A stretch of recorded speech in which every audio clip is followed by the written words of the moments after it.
E hoje fala sobre a prisão em flagrante e a legítima defesa. É isso, doutor. Boa tarde. Muito obrigado mais uma vez pela sua presença aqui nos nossos estúdios. Boa tarde, Caio. Eu é que agradeço a oportunidade. Doutor, qual que é a importância de trazer essa discussão a respeito da legítima defesa, né? E de que maneira acaba acontecendo, às vezes, a prisão em flagrante? Olha, Caio, eu sempre tento extrair do meu cotidiano profissional alguma situação que sirva de inspiração para algum texto, né? Claro que nessas participações e também nos artigos publicados em jornais a gente não tem condições de ficar aprofundando e nem é o objetivo, porque nós temos aqui o público leigo também que nos ouve. Mas eu me lembrei da situação de um taxista que há bastante tempo atrás reagiu a um roubo e acabou matando o assaltante, né? Segundo a notícia que se tinha no momento da comunicação dos fatos à polícia. E, na condição de juiz plantonista, eu acabei apreciando a prisão em flagrante desse taxista. E isso me instigou a falar sobre a questão do flagrante e da legítima defesa, Caio. Ainda há quem defenda que o delegado de polícia não tem discricionariedade, não pode fazer esse juízo de valor e entender que a pessoa está em situação de flagrância e não pode dispensar a prisão dela. Isso com base na simples alegação de que o Código de Processo Penal não tem um artigo que especificamente autorize o delegado a assim agir, não é? Mas é claro que, e inclusive existem juristas que sustentam que somente o judiciário deveria apreciar a existência de elementos da legítima defesa e então determinar a libertação do indivíduo que reage e porventura acaba matando o seu agressor. No meu entender, esse raciocínio não se justifica, não é? Já que se o delegado pode decidir pela prisão, eu vejo que é claro que ele pode também decidir pela libertação. Na verdade, no caso aí, no exemplo que eu dei, na verdade a decisão deveria ter sido pela não prisão, não é? Porque você prende em flagrante aquele indivíduo que está cometendo um crime. E o que é um crime em linhas gerais? É um fato típico, um fato que está previsto na lei e antijurídico, contrário à lei. E nunca nós poderemos dizer que quem age em legítima defesa está contrariando a lei. Portanto, se não existe crime, não existe prisão em flagrante, né? Agora, a lei até existe uma recomendação, né, dos policiais que em todos os casos se evite de toda maneira, né, a questão da reação.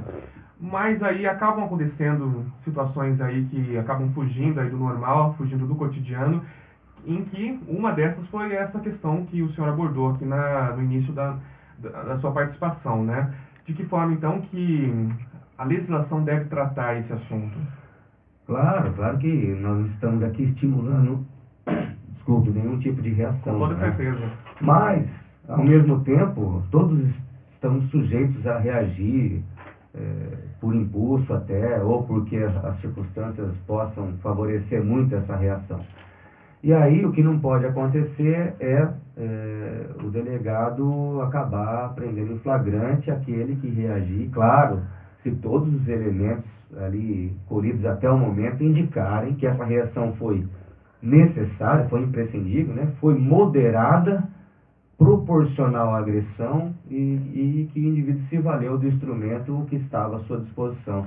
Todos esses são requisitos da legítima defesa, né? Existem no nosso direito penal, Caio, 4 excludentes da ilicitude. São 4 circunstâncias que eliminam a ilicitude de uma conduta que teoricamente poderia ser crime, que é a legítima defesa, que são a legítima defesa, o estado de necessidade, o estrito cumprimento do dever legal e o exercício regular de um direito. Então, normalmente quando um policial militar participa de uma troca de tiros e acaba atingindo o seu oponente aí, o criminoso, e matando, a gente não vê a polícia civil autuando esse policial militar, via de regra, né? E esse mesmo tratamento tem que ser dado para o cidadão se os elementos disponíveis indicarem a legítima defesa ainda que o fato possa e deva continuar a ser apurado para o total esclarecimento, porque ali no momento, né, não são tantos os elementos de convicção disponíveis.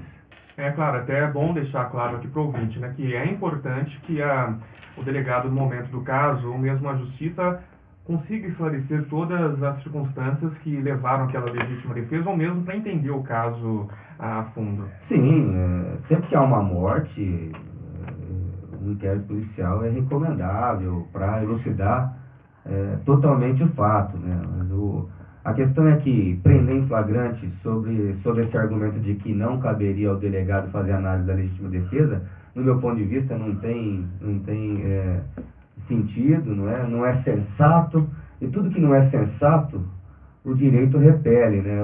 A interpretação do direito deve ser feita não com base num artigo específico, mas com base no ordenamento todo, naquilo que o sistema deseja. O sistema não deseja que o indivíduo que reage moderadamente seja preso em flagrante. Até porque a prisão, antes da condenação definitiva, deve ser excepcional, né? E se até o criminoso, confesso, que acaba sendo preso, pode vir a ser libertado, quanto mais aquele que as circunstâncias indicam que agiu realmente respondendo com moderação à agressão que lhe foi feita. Doutor, há já decisões de questões até superiores da justiça que tratam, de tribunais superiores de justiça que tratam dessa questão? Há alguma coisa a respeito? Sim, tem vários precedentes. A gente compreende que às vezes o delegado fica temeroso, né, porque não sabe o que o juiz que vai analisar a sua postura vai entender, né? Mas o que eu costumo sempre enfatizar é que a boa-fé sempre explica as coisas e que o delegado tem que assumir esse papel, já que é bacharel em direito, tem que realmente decidir com coragem, fundamentar e que esse posicionamento dele tem que ser respeitado, porque a gente tem que presumir a capacidade dele para analisar bem essa situação.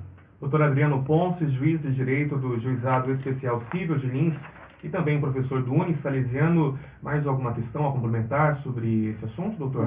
Eu fiz um rascunho de um texto, né, e eu encerrei dizendo que naquele caso em específico, a família teve até que acionar um advogado para pleitear a libertação do taxista, não é?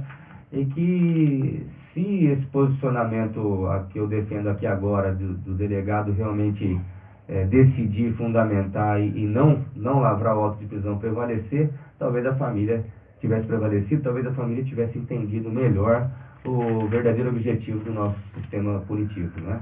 Doutor, muito obrigado pela sua participação, pela presença aqui nos nossos estúdios. Uma ótima tarde, até segunda que vem. Um grande abraço e ótima semana a todos. Agora 12h43.